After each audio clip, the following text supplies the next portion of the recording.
All right, folks. Looks like we've got quite a few folks rolling in here. Really excited about having you here once again. My name is Jonathan Laverentz, Director of Product Marketing for Tradeshift. With me is Rock Persaud, Director of Accounts Payable and Finance with Take Two, joining us from New York. We're going to start our session here in just a couple seconds. Urge you to feel free to turn on your camera. Let us see who you are. Because it's okay. We want to see you. We want to see your kids or your dog or your favorite Zoom background, whatever it may be. We're excited that you're here, and we're interested in you. You are the most important part of this conversation today. What you have to say, what's on your mind, and what challenges you're facing are the interesting things in this conversation. All right. Well, you know what, gang? I think we're going to go ahead and get started.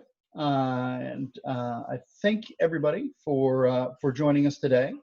Once again, if you haven't heard it 3 or 4 times already, my name is Jonathan Laverentz. I'm Director of Product Marketing here at Tradeshift and your moderator for today's breakout session, Managing Disruption, when the emergency plan becomes the playbook.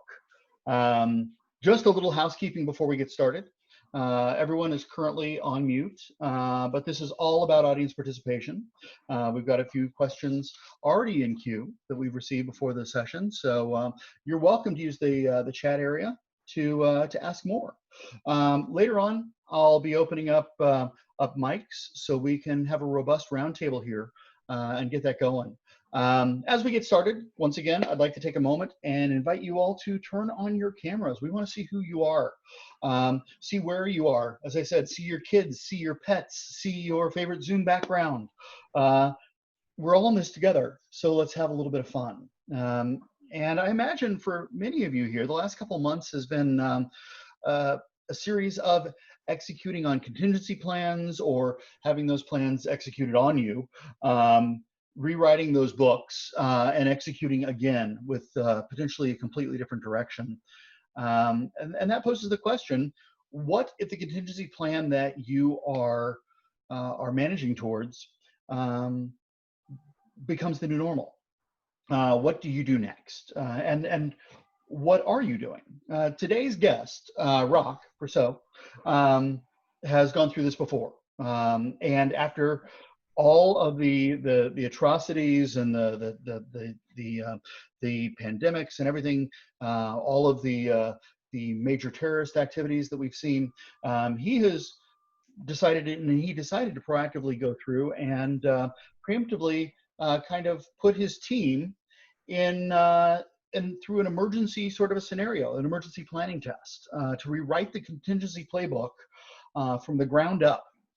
And for Take Two Interactive. So today he's here to discuss how he's adapting now that his emergency plan has started to become business as usual, and lead our session on how to create and manage to that new playbook. Before we go any further, I would like to introduce our expert for this session, Rock Persaud. Rock is the Director of Accounts Payable and Global Payable Systems at Take Two Interactive. He leads the global strategy and implementation for all source-to-pay activity there for Take Two. Before Take Two, he was a senior manager at the Mandarin Hotel Group and also at Sony Music Entertainment.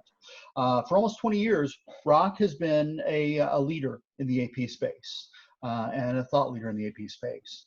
He holds a Bachelor of Applied Science from the City University of New York and an APM from the Institute of Financial Management, and lives in New York City with his family, where he's joining us today. Hey, Rock, thank you for joining us today. Hope you and your family are staying safe. Hey, Jonathan, thank you very much for having me. Family, everyone is doing well, working from home as usual, like everyone else, and schooling from home. So, I got a whole bunch of new coworkers, including 2 pirates, which you may be hearing from time to time. So please, they're just saying their piece. Fantastic. Well, I'm gonna stop the share here and let us get a little zoomed up so everybody can see what we look like. Thank you. Rock. hearing those parrots, seeing that beautiful wind blow behind you. It's kind of an uncommon sort of in New York. That must be one of your favorite Zoom backgrounds, I imagine. Yes, it is. All right. So before we get into it, and before we get to some questions from the queue, I think it's really important that maybe you tell us a little bit about your history with Take-Two. Maybe what prompted you to undertake the contingency restructure. What this pandemic has done for that, and how has that been implemented during the pandemic here, and then also, what are you doing with it now? What lessons you've learned? I mean, that's a pretty big ask from you right now, but would really love to hear what you've got to say, man. You've got the experience here. We're just waiting to hear from you. Great, thanks, Jonathan. So, like you mentioned, I came from Sony. And, that was basically the U.S. territories. And then I went to the Mandarin Oriental in the same capacity, and I was able to work there and learn a lot. But when I came to Take-Two, being that it was an entertainment company, I got involved in a lot of the global teams, working with the global AP teams. And we came from a very manual, paper-based product. And one of the reasons why I was hired at Take-Two was just to make changes. Brought my experience and said, well, how can we make this better? So I was happy to know that, they brought me in to make things better. So right away we went and make changes, said, okay, we're going to move from a paper-based to electronic. So what we did is we partnered with a company, and we were able to scan our invoices and get it into an electronic workflow process. And what that did, it removed the paper, the clutter, and everything like that. So that's massive improvement when you think about it by itself. So now we have invoice comes in, we scan them, obviously, whether it comes through email or through the regular mail, we actually scan the physical paper, and from there it enters an electronic workflow. So from there, we were able to make massive improvements, and the management was able to see the benefit of it. So as we started doing that, we started thinking about, well, what happens, if we can't do this from the office? How can we work from home? And when I asked that question, there was no plan. The company itself didn't have specific plan. So my boss and I decided and said, one day we went to a coffee shop and we decided to have that conversation. Well, what do we need to do if? And then we started thinking. So we didn't know what to plan for. So we had to start at the beginning. And what are the things that can keep us away from the office where we don't have the access, but yet, being that we're a business, that we want to make sure business continue, at least from our perspective in AP, you don't pay the bill, nothing else happens, right? So you pretty much stop. Either you get evicted or the lights get turned off. So we had to look at all the extremes, and we came up with a very small list. And, we had to work on that. So we came up with terrorist threats because we reflect back on 9/11. And then we said, okay, well, we start with that. And then we said, well, what happened if there's a blackout? Because as you guys know, in New York, we experienced a blackout. And then, we start thinking of other things. Worst case scenario, what happened if the building burned down, or there was a fire on the floor, or there's a flood? And, we started thinking all of those things. And we said, okay, well, how long will we be displaced? So you have to think of it that way. So we start thinking, well, if we're displaced for a day, nothing really is going to be affected. We can get back to the next day, that's fine. But what happened if it's longer than a day, 2 days, a week? So we started thinking, okay, we are really never going to be out more than a week or two. So we built a contingency plan that says, okay, if we're out of the office by, let's say, maximum 2 weeks, these are some of the things we can do. So we start putting together from the very beginning to the very end. So we said, okay, since we're scanning, we could start doing certain things. And when we get back to the office, we can then, do some retroactive work and fix it. So we came up with a step-by-step plan. We documented it. And what we did, we also had to identify all the different areas that impact that plan. So for example, we are AP, but AP is just one area, but we have connection to IT, JD Edwards, all the different supporting areas. So what we did, we went and we started collecting their telephone numbers, their personal email. In the event that the company email goes down, we can start going through the personal. We went as far as collecting landline information because, again, if the telephone cellular network goes down, we saw from the movie that you can also use landline, whatever that movie name, I forgot what it was, but in any case, landline will still work. So we thought of every area, and the list got really long of contact information. You get a But Rolodex all over again, huh? exactly. So we pretty much have a solid plan. And then what we did is we communicated to all our team members that's going to use that plan and said, is there anything else that we did not consider? So we got some feedback back and forth. We finally got a plan.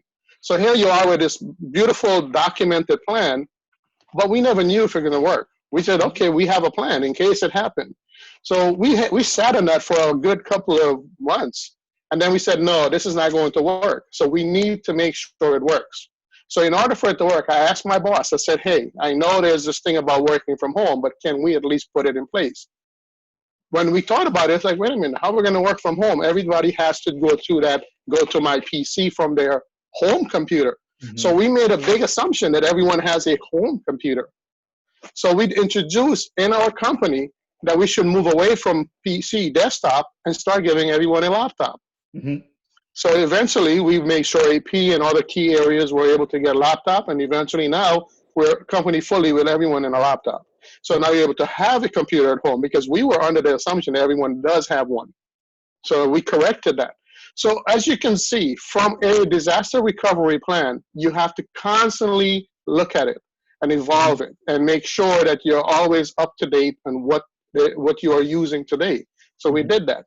I was able to get permission to get our users to start trying it from home. So what I have done, I selected one user per quarter and said, you're going to stay home on this day, and you're going to continue to do your work, but you're going to work from home. Mm-hmm. And any difficulties, any interruption, any problems you encounter, we document and then we solve for it. If you can't access the system, or you cannot get communication, or whatever the case may be, let's make sure that we are able to fully function from home, at least for for this plan. And we came into an agreement. How does this plan work? Like, when does it become a plan? Because we have to then coordinate with internal audit to ensure that you have your controls in place. Right. A plan is a plan, but if you don't maintain SOX control, and especially us as a publicly traded company, you want to make sure that you're protecting the company processes in place as well.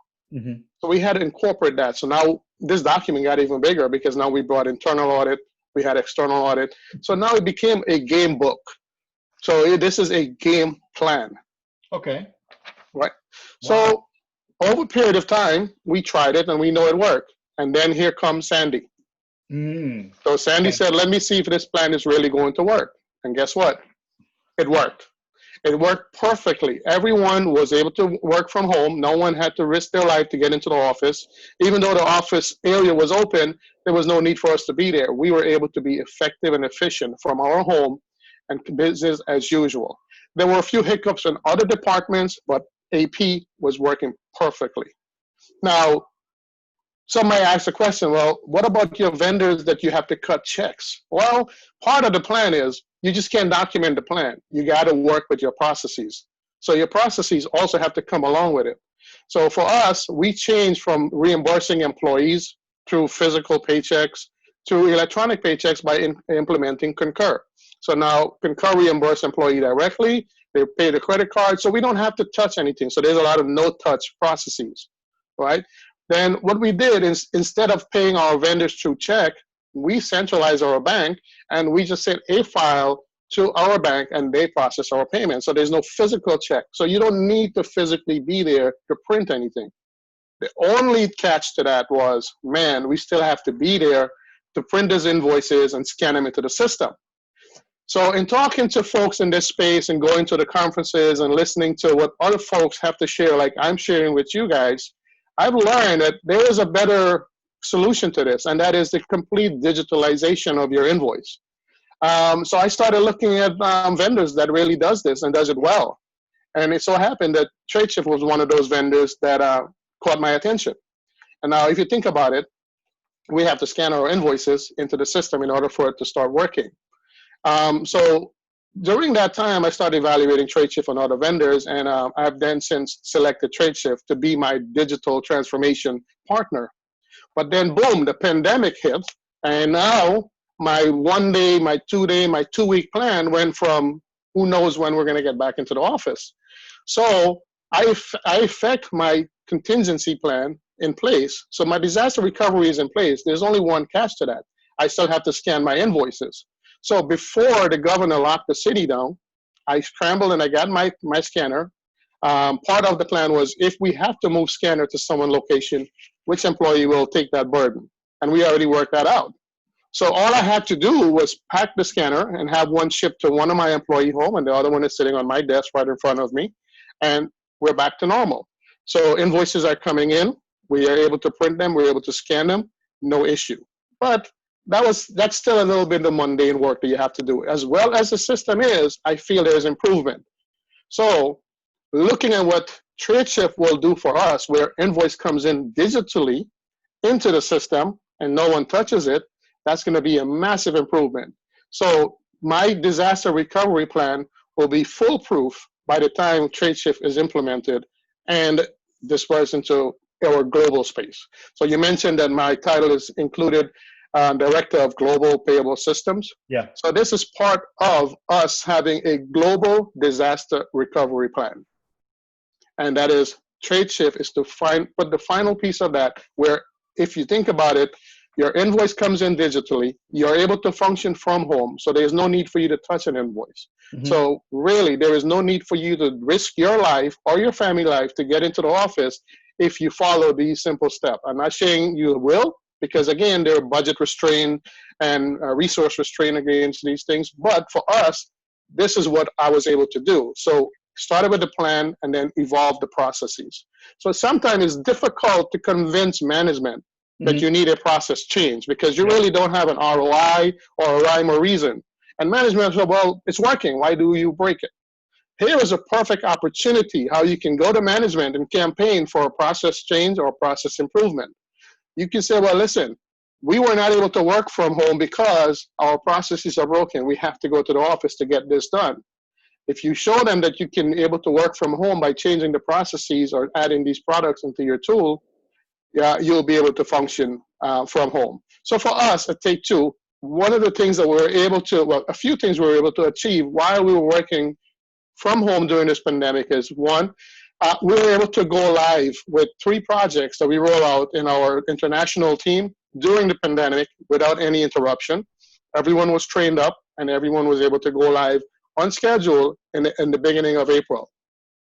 We also closed our physical year in April, which ended March 31st, and we're able to report, as you guys can see from our public release, great numbers for our physical close. So as a company and as a department, we were able to function without any interruption, which is great. And it feels great to be a part of a team like that because you have that job security, you're able to function, and you're able to prove to management that you're effective and efficient.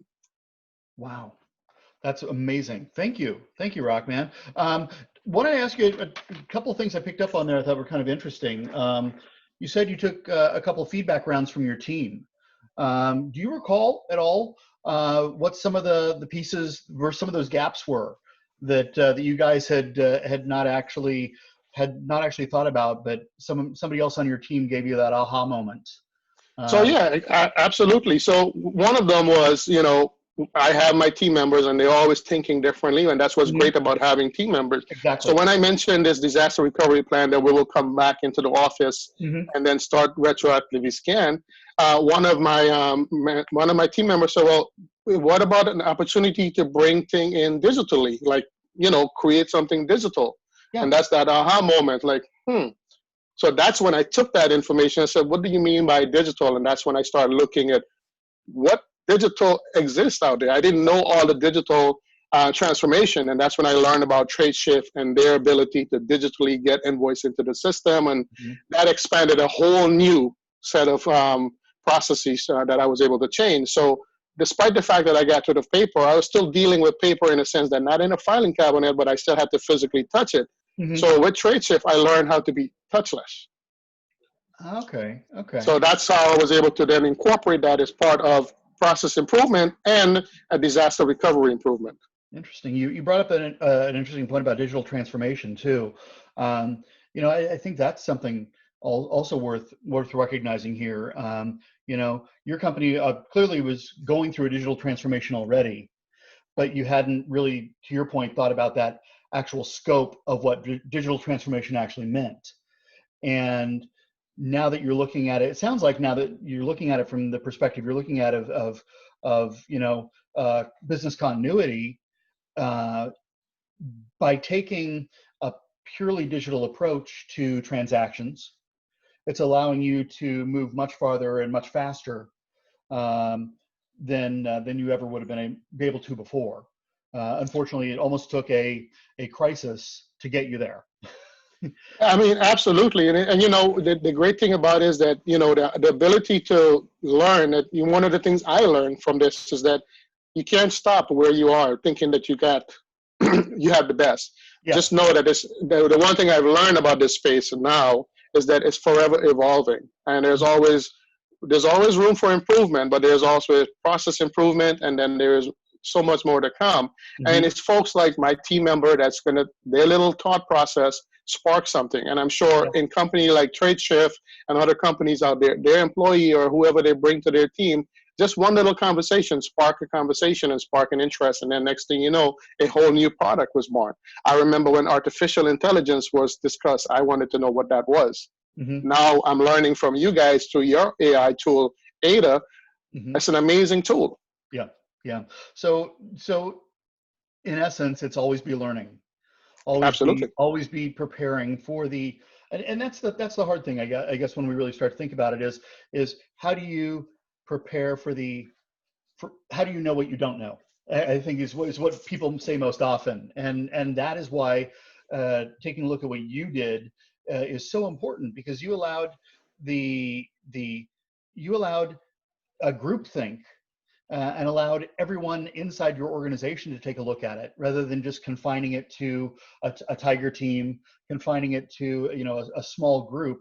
By opening it up to a larger group of opinions and ideas, sometimes getting too many chefs can be a bad thing. But in this case, it sounds like it really did benefit you guys.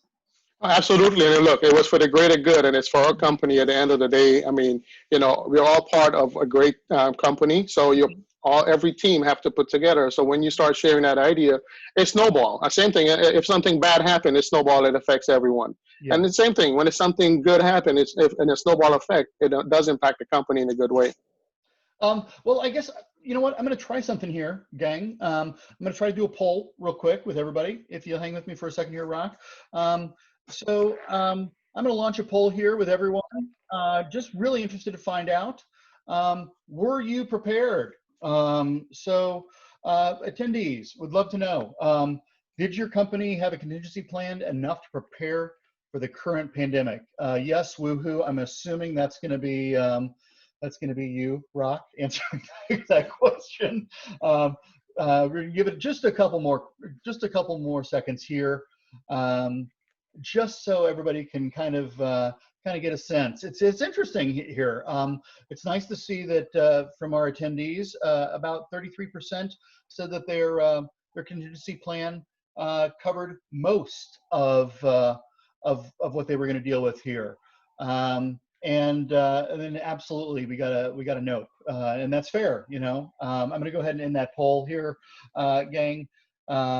Let you guys see. Looks like the majority here were yes, woohoo, and covered most, which is good. Hey, Rock, I think that said, what sort of changes and what sort of challenges did the extension of this pandemic cause you to have to rethink your plan? What additional measures did you have to put into place, and also potentially what activity and processes have you changed within your finance team to accommodate this length of time that we've had to kind of step away from that face-to-face?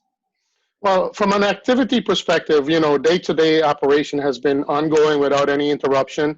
Mm-hmm. If anything, we were concerned that the project that's on the roadmap was going to get pushed back. Mm-hmm. And fortunately for us, it did not. Everything has been on schedule, and that is because we were able to manage operation as normal, which means we did not have to spend a lot of time planning or replanning or moving things around. If anything, the only thing I lost was maybe an hour or two while we had IT work on bringing up the computer and the scanner up at my home. and my team member home. But other than that, it's been business as usual for us. So for us, it's been very fortunate. I'm able to continue working with my team. What it did allow me to do is to see in my global team where their weaknesses were. For example, I have a team in India, and their resource was limited, and the government shut them down a week after we did. So they did not plan correctly, but at least the AP team that I managed was able to plan correctly, and they were able to do business as normal. But the rest of the team had some challenges where they had to buy additional equipment to continue to function from home. Okay. But other than that, for us as a company, it's been very productive and very successful. The bad thing about the pandemic is that you miss those aha moments where you talk to someone in passing in the hallway or in the kitchen, and hey, Jonathan, what you working on? And you said this, and then there's an idea that popped up. Right. You really don't have those moments when you're in your home because you don't pass anyone in the hallway, so you don't share that unless you're on a Zoom call like this where your audience is limited. Yeah. So your ability to spitball ideas to each other is kind of condensed and limited. So I miss that aspect of it. I do not miss the subway travel. I'll tell you that right now. Do not miss the subway going into New York City. But other than that, it's we really didn't have to make a lot of adjustment, thankfully. Yeah, that's actually a great. It's a great thing. I think that, one of that really is, and it's been that way for me. I've seen that a lot of people are starting to get better at having those aha moments in virtual meetings like this. Inviting different people from other parts of the organization to kind of get into that conversation, which you did so well, obviously, when you were putting your plan together. I'd be interested to find out, what AP. I think you mentioned that really scanning to digital was one of the biggest challenges you guys had to overcome with this extended work from home and this extended distributed workforce. What other IP activity or what other finance activity do you think really took the most effort, or maybe surprised you that it took a lot more effort than you guys thought it was going to take you to get there? I would love to know if something just kind of completely sideswiped you in this whole process. So I wouldn't say that it sideswiped me, but what it did require was some additional planning and strategic resource allocation. So I mentioned that we were able to close our fiscal year, for the company. Obviously, with that come a lot of requests from internal and external audit.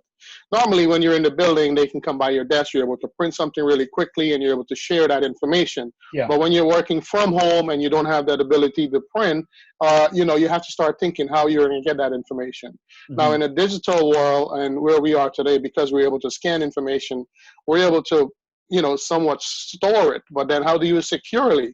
So mm-hmm. One of the things that we had to consider as a company, because our asset is our IP, we had to think of ways how to do things more securely, right, and continue business as normal, but make sure when we're sharing information, such as an invoice or a file or any type of information, that it's done securely. So we had to then strategize with our legal team and our IT team to ensure what we are doing is continued security of the company, because there are certain security protocol we do have in place, but we had to re-strategize. We had to look at it, a deep dive into it to ensure that it's not compromising our company asset. Cool. Thank you for that. Thank you. We only have just a couple minutes. We're right up at the top of the hour, gang. But before we go, I just wanted to make sure, I haven't seen a lot of new questions roll in here. Just wanted to give you all in the peanut gallery or the audience today a chance to ask any questions that you might have. I think I may throw up one more poll here. Obviously we shared our results from this one, but would love to ask one more thing here. Moving forward, gang, what are your company thoughts, or what are your thoughts for a contingency plan? Would love to know, are you planning on keeping your existing one? Are you going to expand and update? Are you going to be in that kind of always iterating, always updating sort of a mode? You ready to scrap it and start over? or were you in one of those companies that wound up just winging it and you're going to do it again? Going to give you just a couple seconds here to jump in. And while we're doing that, while we're going through this poll, got a great question in from Bob. What would you have done differently, Rock, knowing what you know now? What would you have done differently? So knowing what I know now, first thing I would have done differently is I would have loved to learn about the digital space a lot sooner.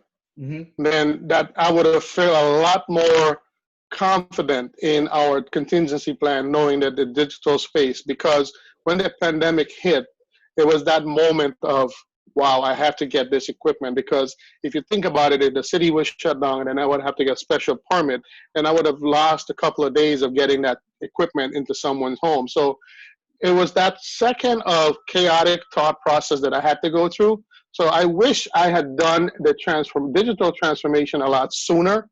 I believe that would have put me in a better place. Not that I'm in any bad place right now. That will be one of those things. And I would have loved to network a lot more, a lot sooner with folks in this space. I think one of the opportunities I miss is the ability to network with other folks, like folks on the call, share ideas, because that's where you learn other things that you can do. And I mentioned, I did not know everything about the disaster recovery, but by sharing with my team, you get those aha moments. And I think what I want to do differently now is I want to now expand that to other colleagues around, or people in the same space from other companies, just to pick their brain and kind of network. And I think that will allow us as a country, and in this space, allow us to be more productive and efficient, and help beat any disaster, because who knows what's next. We thought of all the different ones we could think of, but there's so much more that's coming. We have to start thinking of how we can manage to continue, because as a company, most people try to protect predators from coming into their system, and they build those firewalls and all those things. But we have to do the same thing from the front end, from the back office. How do we continue to work if all of these things are being thrown at you? You want to be able to be resilient. Very good. Very good. Awesome, Rock. Well, thank you very much. I'd like to take a moment and thank you, Rock, for joining us today, and thank everybody on the line for joining us. We had a great time talking about what we can do to plan and how we can make those plans work, and then overcoming some of those challenges that occur in real time. Obviously, digital transformation is critical right now, and making sure that we're able to overcome those challenges of paper, and what that means to a distributed workforce. So thank you, Rock, for sharing your insights today. Well, thank you for having me, and thank you everyone for the great questions. Fantastic, fantastic. Well, gang, before we wrap up here, I'm just want to let you know about next week. Next week, really excited to share that Aaron Dignan, founder of The Ready, is going to be with us. He's our surprise guest speaker for week 4. We've got a couple more weeks here of a paradigm shift. Really excited about having you join us, and would like to thank you again for joining us this week. And if you do have any more questions or comments, please feel free to reach out to me. Please feel free to reach out to anyone at Tradeshift, or I'm sure, Rock, you're available on LinkedIn just like I am to answer questions anytime. Yes. Gang, thank you so much for joining us, and we will see you next week at Paradigm Shift. Have a great rest of your day, everybody, and we'll see you soon. All right? Stay safe, everyone.